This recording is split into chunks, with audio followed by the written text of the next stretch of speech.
1608 থেকে 1611 খ্রিস্টাব্দে জাহাঙ্গীরের শাসনকালে উইলিয়াম ক্লিঞ্চ ভারতের উত্তর পূর্ব ভারতে পরিভ্রমণে এসে তার ভ্রমণ কাহিনীতে প্রথম বহরমপুরের নাম উল্লেখ করেছিলেন। যদিও তখন এই শহরের নাম বহরমপুর ছিল না, এর নাম ছিল ব্রহ্মপুর। 1704 সালে বাংলা, বিহার এবং উড়িষ্যার রাজধানী মুর্শিদাবাদের পত্তনের সময় বহরমপুর ছিল 9 কিলোমিটার দক্ষিণের একটি গ্রাম, যার নাম সাতপুকুরিয়া ব্রহ্মপুর। গ্রামে প্রায় 700 পরিবার ব্রাহ্মণ বাস করতেন, তাই এই গ্রামের নাম হয়েছিল ব্রহ্মপুর। 1757 সালে পলাশির যুদ্ধে জয়লাভ করার পর ইংরেজ সরকার বহরমপুরে সেনানিবেশ বানিয়ে এই শহরের উৎকর্ষতা বৃদ্ধি ঘটান। ইংরেজদের দ্বারা উচ্চারিত ব্রহ্মপুর বর্তমানে বহরমপুরের মতো শোনানোর জন্যই শহরের নাম হয় বহরমপুর। তারও প্রায় 100 বছর পর 1857 সালের 25 ফেব্রুয়ারি সিপাহী বিদ্রোহের প্রথম আগুন জ্বলে এই ব্যারাক স্কোয়ারের ময়দানে। ইংরেজদের উচ্চারণে ব্রহ্মপুর হয়ে যায় বহরমপুর, যা ডকলিফের মানচিত্রে মুর্শিদাবাদ কিন্তু ভারতের ভাগ ছিল না।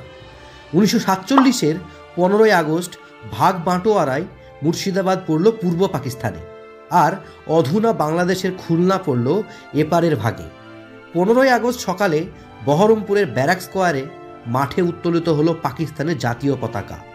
পতাকা তুললেন মুর্শিদাবাদের তৎকালীন ICS অফিসার IR খান। কিন্তু পরিস্থিতি যথেষ্ট অস্থির।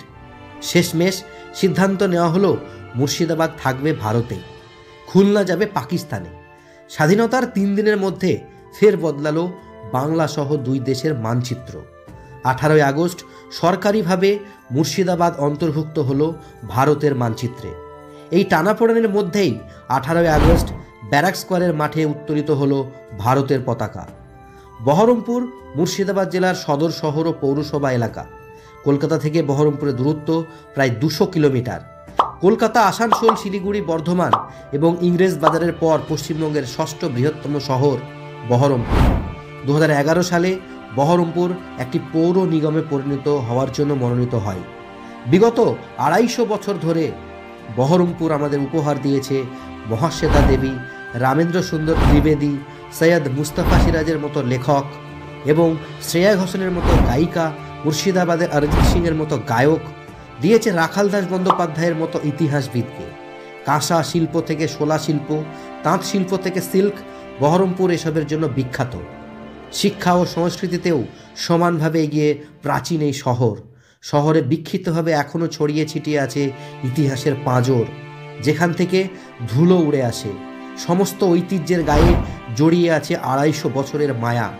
সাতপুকুরিয়া ব্রহ্মপুর কিংবা বহরমপুর শহর এভাবেই হয়তো কথা বলে।